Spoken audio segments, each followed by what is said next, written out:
नमस्कार, ये आकाशवाणी पटना है। अब आप रचना सहाय से प्रादेशिक समाचार सुनिए। पहले मुख्य समाचार। प्रधानमंत्री नरेंद्र मोदी ने नदियों के संरक्षण के प्रयासों की सराहना की। लोगों से वर्ष में कम से कम एक बार नदी उत्सव आयोजित करने का आह्वान किया। आकाशवाणी से मन की बात कार्यक्रम में प्रधानमंत्री ने गांधी जयंती पर लोगों से खादी उत्पाद खरीदने को कहा। त्योहारों के दौरान कोविड दिशा निर्देशों का पालन करने का भी आग्रह किया। केंद्रीय गृह मंत्री अमित शाह ने कहा, हथियार उठाने और निर्दोष लोगों तथा पुलिस को निशाना बनाने वाले नक्सलियों को उन्हीं की भाषा में जवाब दिया जाएगा। और राज्य में पंचायत चुनाव के पहले चरण की मतगणना शांतिपूर्ण ढंग से जारी। प्रत्याशियों की जीत के बाद समर्थकों में जश्न।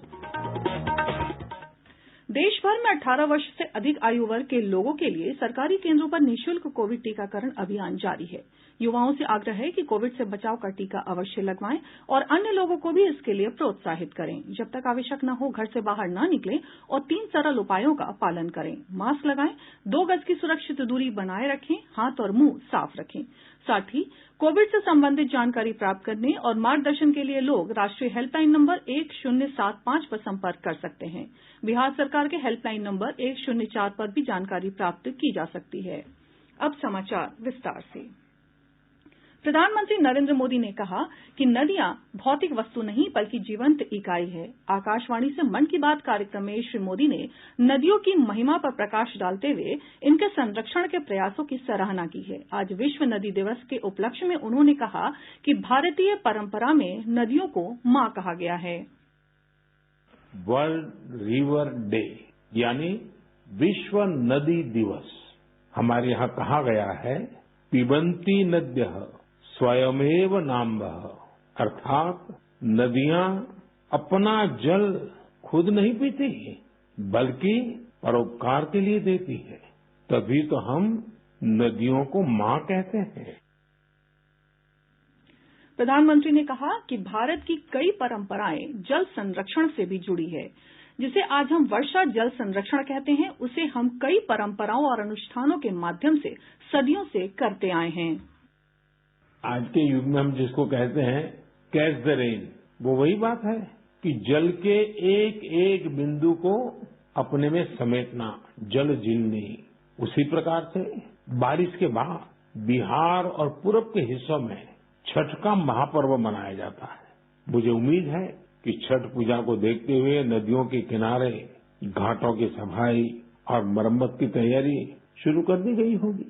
हम नदियों की सफाई और उन्हें प्रदूषण से मुक्त करने का काम सबके प्रयास और सबके सहयोग से कर ही सकते हैं।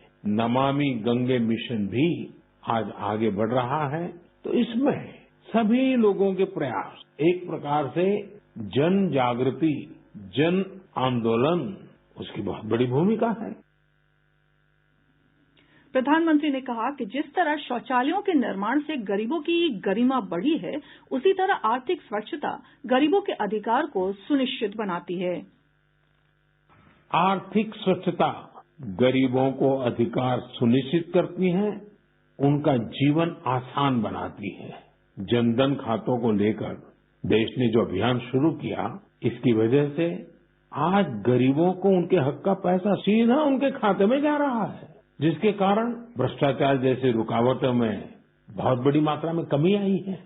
आर्थिक स्वच्छता में टेक्नोलॉजी बहुत मदद कर सकती है। हमारे लिए खुशी की बात है, आज गांव देहात में भी फिनटेक, यूपीआई से डिजिटल लेन देन करने की दिशा में सामान्य मानवी भी जुड़ रहा है। उसका प्रचलन बढ़ने लगा है। अब फिनटेक का महत्व बहुत बढ़ रहा है। प्रधानमंत्री ने कहा कि पंडित दीनदयाल उपाध्याय की जयंती के अवसर पर शुरू किया गया आयुष्मान भारत योजना ने हाल ही में अपने 3 साल पूरे किए हैं। दीनदयाल जी पिछली सदी के सबसे बड़े विचारकों में से एक है। उनका अर्थदर्शन, समाज के सशक्त करने के लिए उनकी नीतियां, उनका दिखाया अंत्योदय का मार्ग आज भी जितना प्रासंगिक है उतना ही प्रेरणादायी भी है। 3 साल पहले 25 सितंबर को उनकी जन्म जयंती पर ही दुनिया की सबसे बड़ी health assurance scheme Ayushman Bharat योजना लागू की गई थी। आज देश के 2-2.25 करोड़ से अधिक गरीबों को आयुष्मान भारत योजना के तहत अस्पताल में 5 लाख रुपए तक का मुफ्त इलाज मिल चुका है। गरीब के लिए इतनी बड़ी योजना दीनदयाल जी के अंत्योदय दर्शन को ही समर्पित है। श्री मोदी ने कहा कि कोविड महामारी ने देशवासियों को बहुत कुछ सिखाया है। इससे स्वास्थ्य के प्रति लोगों में जागरूकता बढ़ी है। हमारे देश में पारंपरिक रूप से प्राकृतिक उत्पाद उपलब्ध हैं, जिन्हें बढ़ावा देने के प्रयास किए जा रहे हैं। आज के हालत में जिस प्रकार मेडिसिनल प्लांट और हर्बल उत्पादों को लेकर दुनिया भर में लोगों का रुझान बढ़ा है, उसमें भारत के पास अपार संभावनाएं हैं। बीते समय में आयुर्वेदिक और हर्बल प्रोडक्ट्स के एक्सपोर्ट में भी काफी वृद्धि देखने को मिली है। मैं साइंटिस्ट, रिसर्चर्स और स्टार्टअप की दुनिया से जुड़े लोगों से ऐसे प्रोडक्ट की ओर ध्यान देने का आग्रह करता हूं जो लोगों की वेलनेस और इम्यूनिटी तो बढ़ाए, हमारे किसानों और नौजवानों की आय को भी बढ़ाने में मददगार साबित हो। श्री मोदी ने कहा कि आजादी के 75वें साल में जब देश आजादी का अमृत महोत्सव मना रहा है, तो इससे संतोष होता है कि हमारी युवा पीढ़ी खादी को गौरव दे रही है। उन्होंने देशवासियों से अपील करते हुए कहा कि वे 2 अक्टूबर को बापू की जयंती पर और त्योहारों के मौसम में खादी तथा कुटीर उद्योग के उत्पाद खरीदकर नया रिकॉर्ड बनाएं। 2 अक्टूबर पूज्य बापू की जन्म जयंती पर हम सब फिर से एक बार एक नया रिकॉर्ड बनाएं।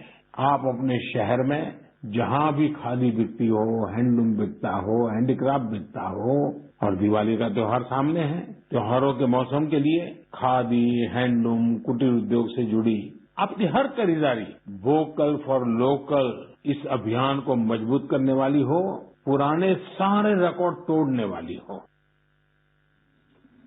श्री मोदी ने कहा कि देश मर्यादा पुरुषोत्तम श्री राम की असत्य पर सत्य की विजय का पर्व भी मनाने वाला है, लेकिन त्योहारों के इस उत्सव में हमें देश की कोरोना से लड़ाई को याद रखना है और कोविड निर्देशों का पालन करना है। प्रधानमंत्री नरेंद्र मोदी के अमेरिका यात्रा से स्वदेश लौटने पर आज नई दिल्ली में उनका भव्य स्वागत किया गया। इस अवसर पर भारतीय जनता पार्टी अध्यक्ष जेपी नड्डा सहित बड़ी संख्या में कार्यकर्ता मौजूद थे। श्री नड्डा ने कहा कि प्रधानमंत्री के नेतृत्व के कारण दुनिया अब भारत को नई दृष्टि से देखती है। कोरोना के संक्रमण काल के 2 साल के पश्चात उन्हें अमेरिका जाने का और भारत की नुमाइंदगी करने के लिए आमंत्रित किया गया था। उनकी 5 दिन की यात्रा बहुत ही छोटी यात्रा थी, लेकिन वो पूरी व्यस्तता के साथ और वहां के समाज के सभी लोगों के जो देश और दुनिया में राजनीति में मायने रखते हैं, उनके साथ उनकी बातचीत हुई है। मैं अपनी ओर से और देश के करोड़ों लोगों की तरफ से जो उन्होंने देश को गौरवान्वित किया है, उसके लिए उनका हार्दिक अभिनंदन करता हूं। श्री नड्डा ने कहा कि प्रधानमंत्री ने आतंकवाद और जलवायु परिवर्तन का मुद्दा उठाकर भारत को विश्व शक्ति के रूप में स्थापित किया है। प्रादेशिक समाचार आप आकाशवाणी पटना से सुन रहे हैं। केंद्रीय गृह मंत्री अमित शाह ने आज नई दिल्ली में वामपंथी उग्रवाद पर एक समीक्षा बैठक की अध्यक्षता की। बैठक में बिहार के मुख्यमंत्री नीतीश कुमार सहित उग्रवाद प्रभावित 10 राज्यों के मुख्यमंत्री शामिल हुए। श्री शाह ने इस अवसर पर कहा कि प्रधानमंत्री नरेंद्र मोदी के नेतृत्व में सरकार वामपंथी उग्रवाद से प्रभावित सभी राज्यों के विकास के लिए प्रतिबद्ध है। उन्होंने कहा कि वामपंथी उग्रवाद को रोकने में केंद्र और राज्य सरकारों के संयुक्त प्रयासों से बड़ी सफलता मिली है। उन्होंने कहा कि वामपंथी उग्रवाद संबंधी घटनाओं में 23% तक की कमी आई है और इन घटनाओं में मारे गए लोगों की संख्या में 21% की गिरावट दर्ज की गई है। केंद्रीय गृह मंत्री ने कहा कि जो लोग हथियार छोड़कर मुख्य धारा में शामिल होना चाहते हैं, उनका हार्दिक स्वागत है, लेकिन जो हथियार उठाते हैं और निर्दोष लोगों तथा पुलिस को निशाना बनाते हैं, उन्हें उन्हीं की भाषा में जवाब दिया जाएगा। श्री शाह ने कहा कि वामपंथी उग्रवादियों का वित्तीय स्रोत समाप्त करना सबसे महत्वपूर्ण है। इसके लिए केंद्र और राज्य सरकारों को मिलकर प्रयास करना चाहिए। राज्य में पंचायत चुनाव के पहले चरण की मतगणना शांतिपूर्ण ढंग से जारी है। मतगणना केंद्रों पर सुरक्षा के व्यापक इंतजाम किए गए हैं। जिलों से हमारे संवाददाताओं ने खबर दी है कि प्रत्याशियों की जीत के बाद उनके समर्थक मतगणना केंद्र के आसपास नारेबाजी कर जश्न मना रहे हैं। पहले चरण में कैमूर, रोहतास, गया, नवादा, औरंगाबाद, जहानाबाद, अरवल, मुंगेर, जमुई और बांका जिले के 12 प्रखंडों की 177 पंचायतों के लिए मतदान हुआ है। राज्य में पंचायत चुनाव के दूसरे चरण के लिए चुनाव प्रचार कल शाम समाप्त हो जाएगा। इस चरण में 34 जिलों के 48 प्रखंडों में 29 सितंबर को मतदान होगा। राज्य निर्वाचन आयोग के अनुसार इस चरण के लिए 76,279 उम्मीदवारों ने अपने नामांकन पत्र दाखिल किए हैं, जिनमें 36,111 पुरुष और 40,168 महिलाएं हैं। स्वास्थ्य मंत्री मंगल पांडेय ने कहा कि आजादी के 75वें वर्ष के उपलक्ष्य पर बिहार में अमृत उत्सव मनाया जा रहा है। इसके तहत राज्य भर में स्कूल कॉलेजों में एचआईवी, टीबी और रक्तदान कार्यक्रम आयोजित किए जा रहे हैं। ये कार्यक्रम इस वर्ष 12 अगस्त से शुरू हुआ, जो अगले साल 30 अगस्त तक चलेगा। श्री पांडेय ने कहा कि अमृत उत्सव का दूसरा चरण 12 अक्टूबर और तीसरा चरण 1 दिसंबर से चिन्हित कॉलेजों में शुरू होगा। उन्होंने कहा कि पहले चरण की तरह दूसरे और तीसरे चरण में भी बिहार अपनी मजबूत उपस्थिति दर्ज करेगा। राज्य में पिछले 24 घंटों के दौरान अधिकांश भागों में हल्की से मध्यम बारिश रिकॉर्ड की गई है। समस्तीपुर के रोसड़ा में 36 मिलीमीटर, गोपालगंज के भोरे में 34 मिलीमीटर, खगड़िया में 21 मिलीमीटर और पूर्वी चंपारण के चकिया में 17.4 मिलीमीटर बारिश हुई है।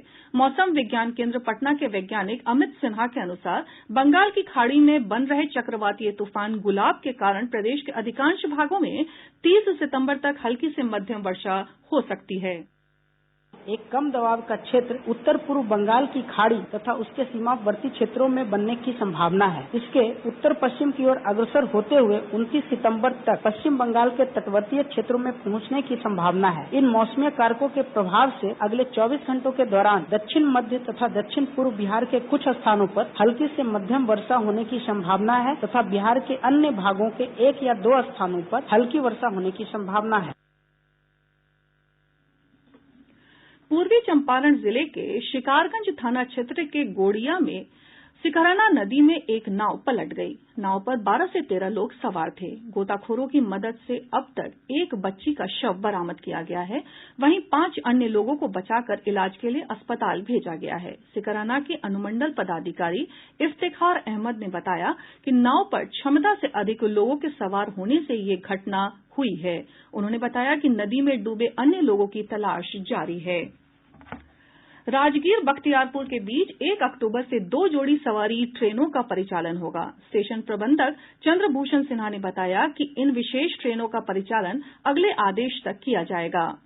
एनटीपीसी लिमिटेड और रेल मंत्रालय के संयुक्त उपक्रम भारतीय रेल बिजली कंपनी लिमिटेड नवीनगर ने वित्तीय वर्ष 2020-21 के दौरान 140 करोड़ रुपए का लाभ प्राप्त किया है। पश्चिम चंपारण जिले के बेतिया अरेराज मुख्य मार्ग पर ट्रक और ऑटो के बीच भीषण टक्कर में 4 लोग गंभीर रूप से घायल हो गए। राष्ट्रीय एकता दिवस के अवसर पर एसएसबी की ओर से आयोजित साइकिल रैली आज पूर्वी चंपारण जिले के पिपराकोठी पहुंची। शेखपुरा में पुलिस और उत्पाद विभाग की टीम ने 1800 लीटर से अधिक बरामद शराब को बुलडोजर चलाकर नष्ट कर दिया। और अंत में मुख्य समाचार एक बार फिर। प्रधानमंत्री नरेंद्र मोदी ने नदियों के संरक्षण के प्रयासों की सराहना की। लोगों से वर्ष में कम से कम एक बार नदी उत्सव आयोजित करने का आह्वान किया। आकाशवाणी से मन की बात कार्यक्रम में प्रधानमंत्री ने गांधी जयंती पर लोगों से खादी उत्पाद खरीदने को कहा। त्योहारों के दौरान कोविड दिशा निर्देशों का पालन करने का भी आग्रह किया। केंद्रीय गृह मंत्री अमित शाह ने कहा, हथियार उठाने और निर्दोष लोगों तथा पुलिस को निशाना बनाने वाले नक्सलियों को उन्हीं की भाषा में जवाब दिया जाएगा। और राज्य में पंचायत चुनाव के पहले चरण की मतगणना शांतिपूर्ण ढंग से जारी। प्रत्याशियों की जीत के बाद समर्थकों में जश्न। इसके साथ ही आकाशवाणी पटना से प्रसारित प्रादेशिक समाचार का ये अंक समाप्त हुआ।